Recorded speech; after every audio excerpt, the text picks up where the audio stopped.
So we live in a day and age in which African Americans, have gone from Black Power and, I have a dream to Black Lives Matter. We've come down to just the bare minimum of Black Lives Matter. And so we're at a real crisis point. We're in what we call the third Reconstruction. We had a first Reconstruction that was after emancipation. We had a second Reconstruction, civil rights movement. And now we have a third Reconstruction. We always have great progress, and then we have a decline.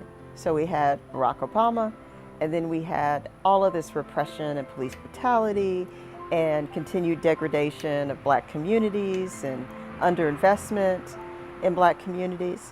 And so it's my strong belief that now more than ever, African Americans especially need to reach back to a time in which we had the least amount of resources and we had nothing but each other, but we managed to build whole self-sustaining, independent communities on our terms, on our principles, and with very little. And I think those lessons that we can learn from that can somehow help us now with what we confront in trying to preserve and revitalize our own communities. In our thinking about Freedom Colonies, I want you to keep these two things in mind when we try to define them. Historical context and geography. Texas is unique, and over time, what it meant to live as a free Black person in Texas and to settle here changed.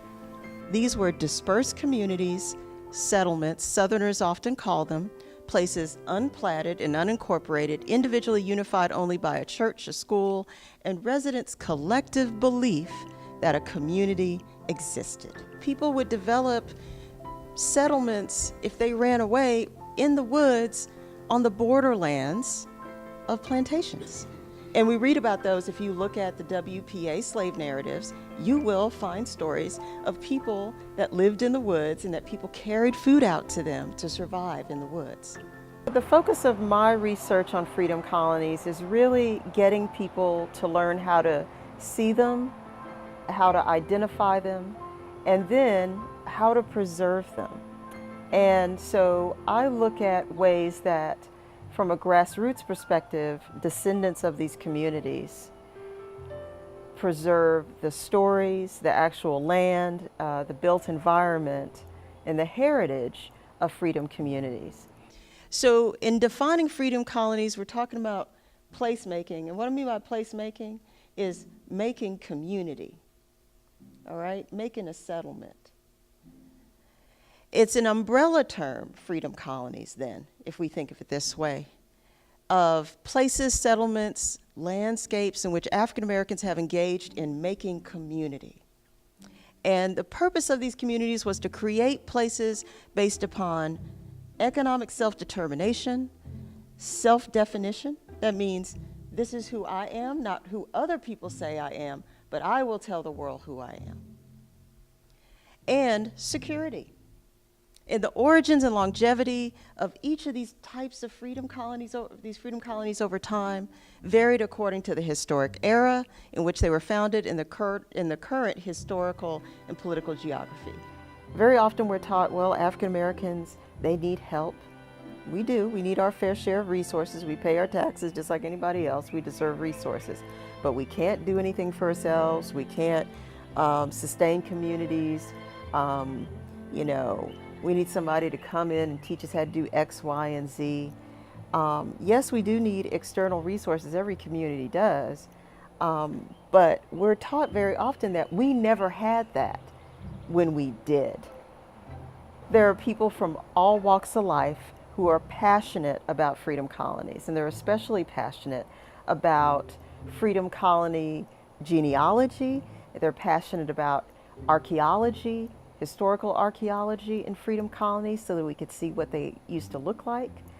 People who are passionate about maintaining ownership of land that newly freed slaves attained, and they're passionate about how they retain ownership, and they're passionate about passing on what they've learned from their experiences of having a heritage based in Freedom Colonies. They're passionate about passing that on to future generations. And we are really trying to get our young people involved in why it's so important to stay close to the land.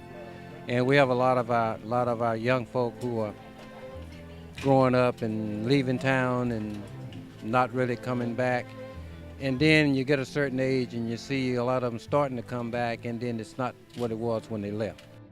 When I finished high school, it was not about me. I knew that the community expected something of me. So I said, I'm not going to let down, first of all, my community, my mom and my dad, my Sunday school teacher, my high school teacher. I'm not going to let them down.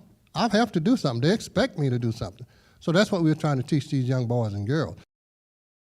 Is all of the properties that's been abandoned by people that's passed on and their kids have chosen to move out of town back to the big city or wherever and let the land go.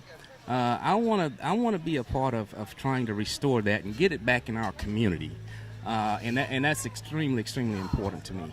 We have a lot of information shared today specifically about why we need Freedom Colonies to be a major part of Texas and American history and need to be directly integrated into public education. So we have a first wave of settlement that happens from 1865 to 1877.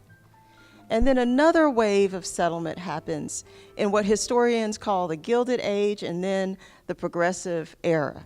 So that is from 1878 all the way to well into 1920, 25. This period we have another wave of settlement. That is another wave of African Americans settling, starting Freedom Colonies.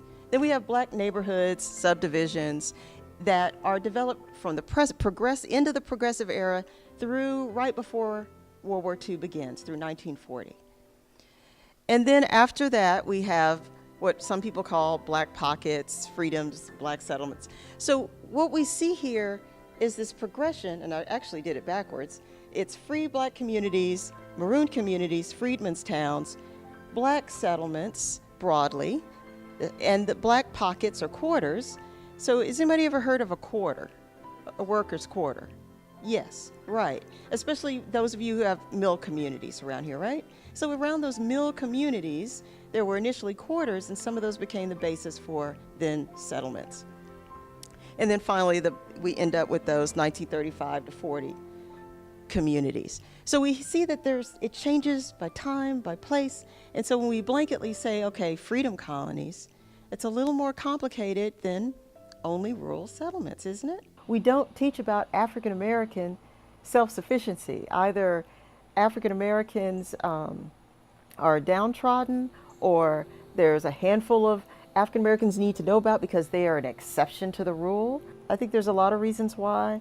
There's a very basic, structural racism in our public education system, period. So we can just start with a foundation of that, in which we still center the white or Anglo history as the only history, and everything else is peripheral. It's, whiteness is the root, and there's a bunch of nice little leaves on the trees of different cultures. That's the way we teach. That's the way education is set up in this country. And so we really need a revolution of education. And the way that has to start, I think, is taking, transdisciplinary concepts like freedom colonies that can be studied from every angle, from every discipline, every subject matter, and using that as a gateway into how we center African American experience. 540 plus freedom colonies is not a marginal footprint on the state of Texas. That's a lot. That's substantive. That's a big deal. And it's important, I think, that we don't even just in Black History Month talk about all the black greats, but we integrate into our idea of what it means to build community and make a place the way that black people made places. That needs to not be, oh, by the way this happened. That needs to be core to how we understand people planning communities, building communities, the way your ancestor built that homestead. That's architecture. And it's not also architecture, it's architecture. So we have to center these experiences and not have it as this is the day or we're separately, but this is part of overall history. This is part of overall urban planning education and historic preservation education. Land accumulation among African Americans in Texas is simply astounding.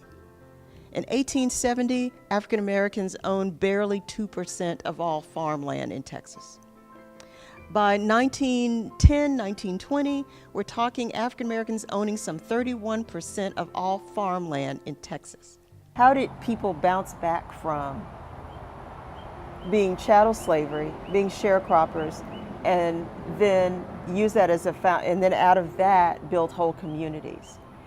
We have to learn that. How do we bounce back from an incident of police brutality, and then how do we gather people and organize people and rethink how they want to see the future of the community? Not just be defensive, but how do we build? How do we move forward? Or how does any community build and move forward after a natural disaster, after a storm? Everybody wants to know, how do you build and sustain resilient communities? And so those freedom colonies that have, especially those that have survived, to me, are a gold mine for what we should be, what all communities and people of all persuasions should be interested in. Freedom colonies are right under your nose, but you don't know it. Experts are right under your nose and you don't know it, who can be available to help you find freedom colonies, find the history of freedom colonies. And freedom colonies matter.